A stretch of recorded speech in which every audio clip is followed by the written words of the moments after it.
អាដាមរដ្ឋមន្ត្រីណេតភក្ត្រាថ្លែងថាកុមារតំណាងឲ្យធនធានមានសក្តានុពលរបស់ប្រទេសជាតិដែលនឹងត្រូវបន្តវេននាពេលអនាគតដូច្នេះយើងទាំងអស់គ្នាត្រូវចូលរួមផ្ដល់ក្តីស្រឡាញ់ភាពសប្បាយរីករាយនិងក្តីសង្ឃឹមសម្រាប់កុមារទាំងអស់ដើម្បីពួកគេក្លាយខ្លួនជាពលរដ្ឋល្អសម្រាប់សង្គមជាតិកុមារកម្ពុជាទទួលបានភាពសុខសាន្តនិងការបែកបាច់ថែរក្សាដោយក្តីអាណិតស្រឡាញ់គ្រប់គ្នាការថ្លែងក្នុងចំណុចសំខាន់ខាងលើនេះធ្វើឡើងក្នុងឱកាសអាដាមរដ្ឋមន្ត្រីណេតភក្ត្រារដ្ឋមន្ត្រីក្រសួងព័ត៌មាននិងជាប្រធានក្រុមការងាររដ្ឋាភិបាលចុះមូលដ្ឋានខេត្តក្រចេះនិងលោកជំទាវទុយសេរីរតនៈណេតភក្ត្រាប្រធានកិត្តិយសសមាគមនារីកម្ពុជាដើម្បីសន្តិភាពនិងអភិវឌ្ឍសាខាក្រសួងព័ត៌មានអញ្ជើញចែកអំណោយរបស់អង្គការមូលនិធិសប្បុរសធម៌ One Road រួមមានកតាបសម្ភារៈសិក្សានំនិងភេសជ្ជៈជូនដល់ក្មួយសិស្សានុសិស្សប្រមាណជាង400នាក់ស្ថិតក្នុងសាលាបឋមសិក្សាព្រះគ្រូកឹមអែមឃុំព្រែកប្រសពស្រុកព្រែកប្រសពខេត្តក្រចេះនៅព្រឹកថ្ងៃទី1ខែមិថុនាឆ្នាំ2025ដើម្បីចូលរួមអបអរសាទរខួបលើកទី76ទិវាកុមារអន្តរជាតិ1មិថុនា2025ក្រោមប្រធានបទបញ្ឈប់អំពើហិង្សាលើកុមារគ្រប់ទម្រង់គឺជាការអភិវឌ្ឍធនធានមនុស្សប្រកបដោយចីរភាពនិងខួបលើកទី24ទិវាពិភពលោកប្រឆាំងពលកម្មកុមារ12មិថុនាក្រោមប្រធានបទលើកកម្ពស់ការងារសមរម្យសម្រាប់កម្មករនិយោជិតវ័យក្មេងនៅគ្រប់ខ្សែច្រវាក់ផលិតកម្មដើម្បីធានាកំណើនប្រកបដោយចីរភាពនិងភាពធន់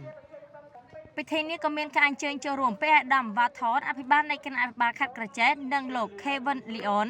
អគ្គនាយកក្រុមហ៊ុនរថយន្ត Criswell Motor GWM និងអង្គការមូលនិធិសប្បុរសធម៌ One Road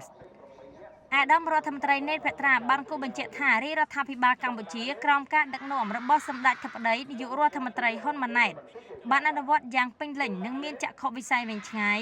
ក្នុងការលើកកម្ពស់សិទ្ធិនិងឧត្តមប្រយោជន៍របស់កុមារធ្វើឲ្យកុមារក្រុមគ្រួសារនិងសហគមន៍ទទួលបាននូវគុណភាពនិងគុណតម្លៃនៃការរស់នៅក្នុងសេរីភាពសេចក្តីថ្លៃថ្នូរសមត្ថភាពនិងសុវត្ថិភាពស្របតាមរដ្ឋធម្មនុញ្ញនិងគោលការណ៍នីតិរដ្ឋតាមរយៈការចូលរួមយ៉ាងសកម្មពេញលេញស្មារភាពគ្នាក្នុងការអភិវឌ្ឍគ្រប់វិស័យនិងគ្រប់កម្រិតរដ្ឋាភិបាលយកចិត្តទុកដាក់ខ្ពស់ក្នុងការដោះស្រាយបញ្ហាប្រឈមនានារបស់កុមារជាពិសេសការបង្ការទប់ស្កាត់និងឆ្លើយតបចំពោះអំពើហិង្សាលើកុមារ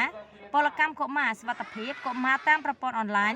ដែលថ្នាក់ដឹកនាំមន្ត្រីនៃក្រសួងព័ត៌មានសហការជាមួយអង្គការមូលនិធិសប្បុរសធម៌ One Road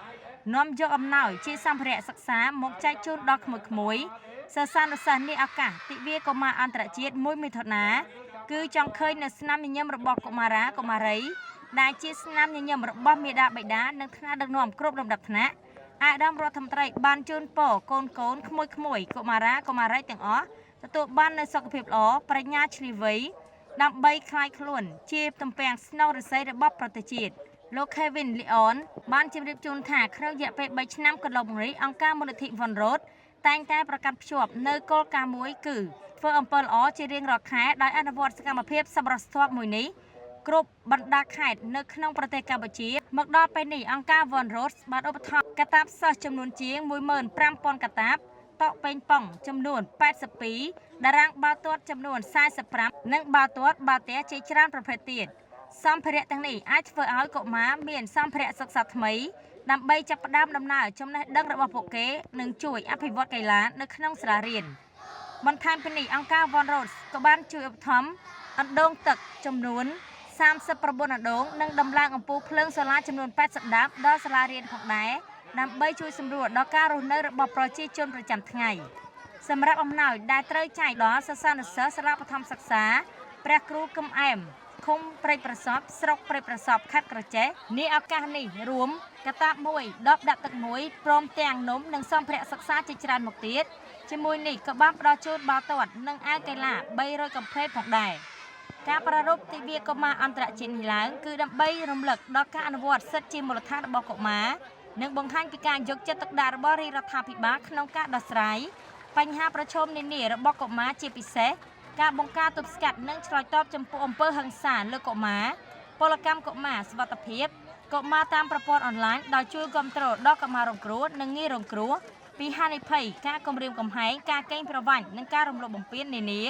គ្រប់ទម្រង់បានទាន់ពេលវេលាប្រកបដោយប្រសិទ្ធភាពដើម្បីឲ្យកុមាររស់នៅនិងអភិវឌ្ឍដោយសុខដុមរមនាក្រោមម្លប់សន្តិភាព